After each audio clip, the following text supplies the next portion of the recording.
Now, imagine this. You're shopping in a high-end boutique, thinking everything's going smoothly when out of nowhere a security guard tells you to leave, no questions asked. But here's the twist. You're not just any customer. You're the CEO. Stick around to find out how this dramatic showdown unfolds, the lessons learned, and why sometimes the most unexpected moments teach us the biggest lessons. Trust me, you won't want to miss how this one ends. Before we dive into today's story, let us know in the comments where you're watching from, and don't forget to hit that like button and subscribe to stay updated with all our latest videos. It was a quiet afternoon at the upscale boutique, nestled in the heart of the city's fashion district. The air was crisp, and the store had a serene atmosphere, its glass shelves lined with carefully curated luxury items. From the sleek leather handbags to the shimmering jewelry, everything in the boutique screamed exclusivity. The high-end clientele, stylish and polished, usually moved through the space with quiet confidence, as though they belonged to the world the store represented. Meryl Streep walked through the front door, her footsteps light, yet carrying an unmistakable air of grace. She was dressed simply in a soft beige sweater, a pair of dark jeans and classic flats. To anyone else she might have looked like just another sophisticated shopper, but in reality, Meryl was no ordinary customer. As the CEO of the company that owned the boutique, she'd spent years designing it, choosing the pieces and overseeing every detail. But today she was just a woman looking for a bit of quiet, stepping out of her boardroom persona for a few moments of peace. Meryl's eyes moved over the aisles, admiring the elegant displays of merchandise. There was something so calming about being surrounded by beauty without the weight of responsibility. She smiled as she ran her fingers along a silk scarf, appreciating its texture. For a brief moment she could forget the millions of decisions that filled her days. But from the moment Meryl stepped inside, her presence didn't go unnoticed. A young security guard, still in his first few weeks on the job, had been doing his rounds when he spotted her. He was eager, perhaps a bit too eager, to prove his worth. A freshly pressed uniform, a tight posture, and a determined look on his face, he was ready to handle whatever came his way, just not this. He couldn't help but eye her as she moved through the store. There was something about her that didn't quite fit. Her outfit, though nice, was much simpler than the usual designer pieces the store's typical customers wore. Her demeanor didn't scream high society, and so, his suspicion began to build. She was walking too calmly, too quietly, as if blending in with the furniture. His instincts told him something was off. As Meryl wandered past a display of sleek sunglasses, she caught the glint of his gaze, a brief flash of uncertainty in his eyes before they shifted quickly to a different part of the store. She didn't think much of it. She was used to being in public spaces and rarely drew attention to herself in this way. But today it seemed something was different. The young guard's watchful eye followed her every move. Meryl was lost in the soft folds of the silk scarf she'd been admiring, her fingers gently tracing its delicate pattern, when she heard a voice behind her. It was abrupt, breaking the peaceful bubble she had immersed herself in. "Excuse me, ma'am," the security guard said, his voice stiff and firm. His stance was rigid, his eyes locked onto hers with a level of seriousness that immediately felt off. "I'm going to have to ask you to leave the store." Meryl's brow furrowed and she turned to face him, still holding the scarf. She raised an eyebrow in surprise, her calm demeanor barely faltering. "I'm sorry, what?" she asked, her voice measured but confused. The guard didn't hesitate. His face remained set, his tone unwavering. "You've been acting suspiciously, and I'm afraid I can't let you continue shopping here." His words hung in the air like a sudden storm cloud. The store, once filled with the soft hum of background music, seemed to quiet around them. Meryl's eyes flicked briefly around the boutique, noting the curious glances from other customers, but she didn't allow herself to be rattled. "Suspiciously?" she asked, her voice still calm but now tinged with a hint of disbelief. She took a step back, hoping to clear the air. "I'm just here to shop, I'm not causing any trouble." But the guard wasn't having it. His eyes narrowed, his posture stiffened further. He stepped closer, now standing just a few feet from her, blocking her path to the exit. "I'm afraid I'll have to ask you to leave now," he repeated, his voice cold. "If you don't comply, I'll have to call the police." Meryl's heart sank at the absurdity of the situation. This was not how she'd imagined her afternoon unfolding. But she refused to let panic set in. She took a deep breath, keeping her composure intact, her gaze steady. "You really don't need to do that," she said, trying to remain calm. "I'm just a regular customer. I'm not here to cause any issues." But the guard's face remained emotionless, his decision final in his eyes. "I can't allow you to stay," he insisted, ignoring her words as he reached for his radio. "You'll need to leave." The tension in the air was palpable, the quiet whispers of customers now growing into murmurs of confusion. Meryl's calm facade began to slip as frustration started to creep in. Was this really happening? Did this young man not recognize who she was? This wasn't just about the scarf. This wasn't just about a misunderstanding. No, this was a test of power, and it seemed the guard wasn't backing down. She glanced at the door, the exit so close yet so far away. With a deep breath, she tried again. "I am the CEO of the company that owns this store. I've been coming here for years. I can't believe this is happening." But the guard remained unmoved. His hand hovered over the radio, and the silent standoff between them grew more uncomfortable by the second. The standoff was now undeniable. Meryl, standing in the center of the boutique, felt the weight of the moment press against her chest. Her mind raced, but her body remained still, poised. This was a battle of wills, and she wasn't going to back down. She was caught between the urge to hold her ground and the need to keep her dignity intact. "I'm not leaving," Meryl said, her voice steady but laced with quiet authority. "I have every right to be here." The security guard didn't move, but his face flushed red with a mix of frustration and embarrassment. His jaw clenched, and the rigidness in his posture suggested he was bracing himself for something. He was deep into his role now, locked into his belief that Meryl was somehow breaking the rules. "You're making a mistake," Meryl continued, her gaze unflinching as she locked eyes with him. "I'm not the person you think I am." But her words only seemed to fuel his resolve. "Ma'am, you can't shoplift and cause trouble in here," he insisted, his voice now growing sharper, more forceful. "You need to leave. Now." Meryl's breath caught in her throat as she realized how absurd the situation had become. He was accusing her of something she hadn't done, misjudging her entirely. It wasn't just about the scarf anymore. This was about a young man's misplaced authority and an embarrassing misunderstanding.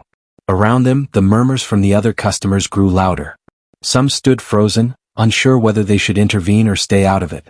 A few others, sensing the drama unfolding, had already pulled out their phones to document the situation. The quiet hum of the boutique was replaced by the unmistakable sound of cameras clicking and videos being recorded. Meryl could feel the heat rising in her face, but she refused to show any sign of weakness. She crossed her arms, the action one of quiet defiance. The warmth of the store seemed to increase as the spotlight, so to speak, was now fully on her. "Do you really want to escalate this?" she asked, her tone still calm but edged with frustration. "I'm not going anywhere. You're making a huge mistake." The guard, realizing he was now being watched by customers and potentially his supervisors, hesitated. His hand was still near the radio, but the longer he stood there, the more uncertain he seemed. Meryl's refusal to leave, her quiet but confident stance, was having the exact opposite effect of what he had intended. Instead of forcing her out, he was drawing unwanted attention to himself. The manager had not yet arrived, and Meryl began to wonder how far this could go. But she wasn't about to give him the satisfaction of seeing her flinch. She held her ground.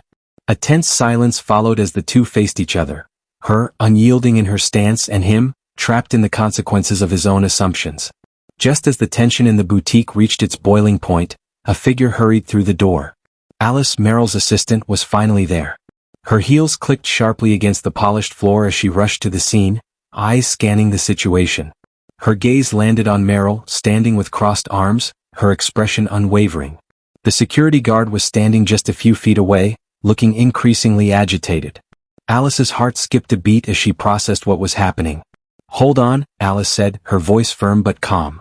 She made her way toward the store manager, who had just walked in, his confusion evident as he saw the scene unfolding before him.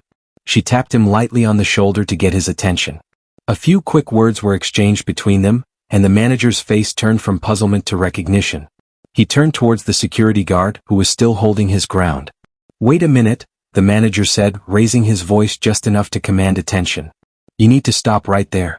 To the security guard's shock, the manager gestured toward Meryl. "This is Meryl Streep, the CEO of the company behind this boutique," he said, his voice carrying a mixture of disbelief and a touch of amusement. "You've just asked our CEO to leave the store." The words hung in the air, heavy with the weight of realization. The security guard's face drained of color, his jaw slackening as the full scope of his mistake began to sink in. His eyes darted between the manager and Meryl, his mind struggling to process what he had just heard. "Wait, what?" he stammered, his voice barely above a whisper. He blinked rapidly as if trying to reset his brain. "She's the..."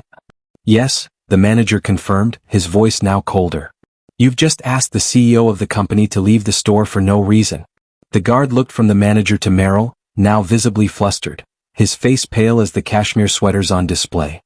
His fingers twitched as though he might apologize, but the words wouldn't come. Instead, he stood frozen, unable to hide his embarrassment. Meryl's calm demeanor never wavered. She stood there, arms still crossed, her eyes now locked on the security guard. She didn't need to say anything more, her silence spoke volumes. The gravity of the situation was clear, and the guard, now the center of attention, could only stand there, trapped by his own mistake. Alice stepped forward, placing a reassuring hand on Meryl's arm. Let's not make this more awkward than it already is, she said, her voice light but firm. Meryl gave a small nod, her gaze still steady. It was clear she wasn't angry, but the moment was a powerful reminder of just how quickly judgment could be made, and how far-reaching its consequences could be. The realization hit the security guard like a freight train. His eyes widened and his jaw dropped as he pieced everything together. The confusion that had been written all over his face quickly turned to horror. He stammered, the words tumbling out in a jumbled mess. I'm so sorry, Miss Streep. I had no idea. Meryl remained still, her posture calm, every bit the composed professional she was known to be. She could feel the weight of the moment, but she refused to let it devolve into something unpleasant. It wasn't worth escalating, and she wasn't going to add to the young guard's humiliation. It's all right, Meryl said, her voice measured but firm. Her eyes met his, but there was no anger in her gaze, only understanding. I'm not upset. But it's clear we need to have a conversation about better customer service training. She paused for a moment, letting the words sink in. This shouldn't happen regardless of who's in the store. The guard, now fully aware of his blunder, nodded vigorously, his face turning an even deeper shade of red. Absolutely, I'll make sure this doesn't happen again, he said, his words laced with the sincere embarrassment that had settled over him like a heavy cloak. He had thought he was just doing his job, but he had never imagined he'd be facing the CEO of the company he was sworn to protect. I'll make sure to take this to heart, the guard continued, his voice shaking slightly. I never should have jumped to conclusions like that. Meryl smiled slightly, her expression softening. It's a learning opportunity for everyone, she said. We all make mistakes, but we have to be willing to grow from them. There was a brief moment of silence before the manager, still standing nearby, stepped in with a gentle tone. We'll be addressing this with all our staff. I'll make sure everyone gets the right kind of training going forward. Meryl nodded in agreement, not wanting to let the incident linger any longer than necessary. Thank you, she said, her voice warm but firm. I appreciate your understanding. With that, the tension that had built up in the boutique seemed to dissipate, leaving only the soft rustle of fabric and the faint hum of ambient music. Meryl turned to Alice, who was quietly watching the scene unfold, and offered her a small nod of reassurance. They had come for a peaceful shopping trip, and despite the drama, it seemed they'd come to an understanding. As the guard backed away, now more subdued, Meryl moved toward the door with Alice, her steps measured and graceful, leaving the boutique behind her. The incident had been uncomfortable, yes, but it had also opened up the door for necessary change, and that, in the end, was the most important takeaway.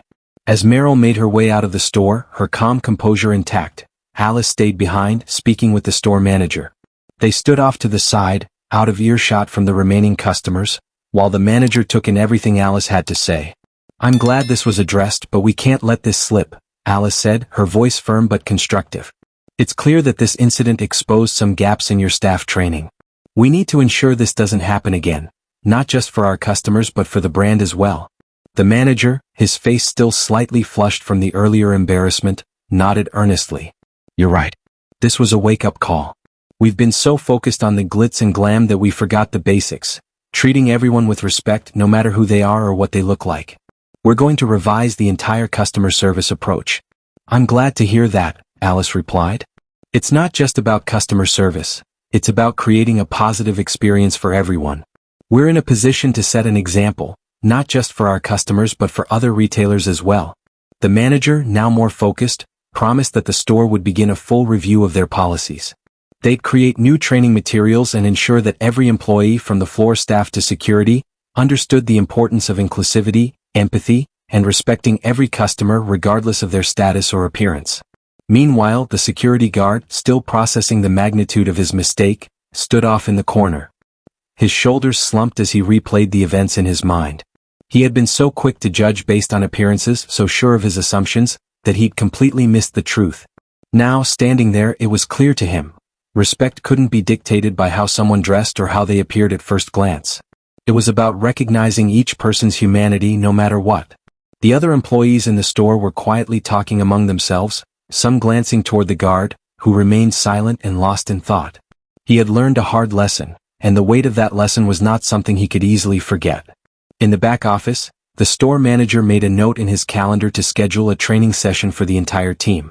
This wasn't just a mistake to sweep under the rug, it was an opportunity to improve, to make sure every employee was properly equipped to handle situations like this with professionalism and understanding.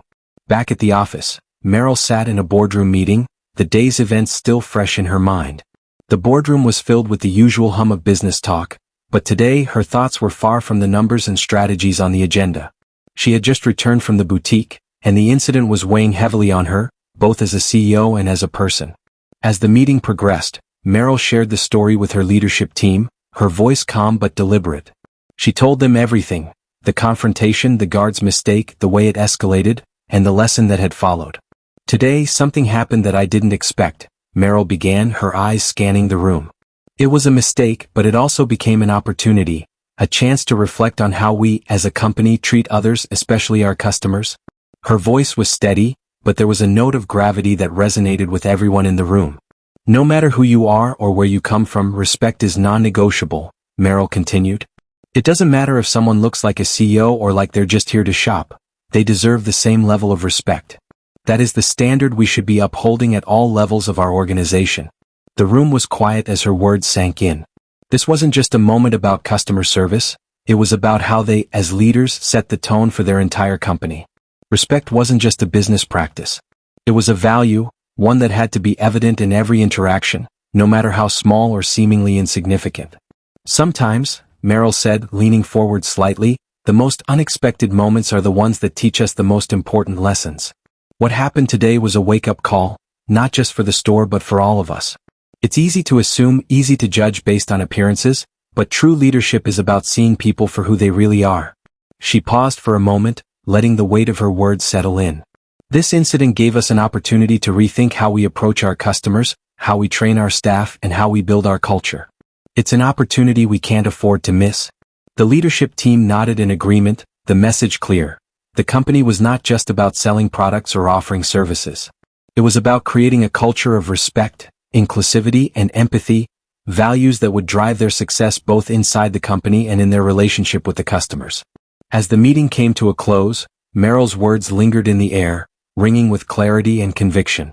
The incident at the boutique had been uncomfortable, yes, but it had also paved the way for growth. Sometimes, it was the small, unexpected moments that shaped a company's future the most. And for Meryl, that was the real takeaway.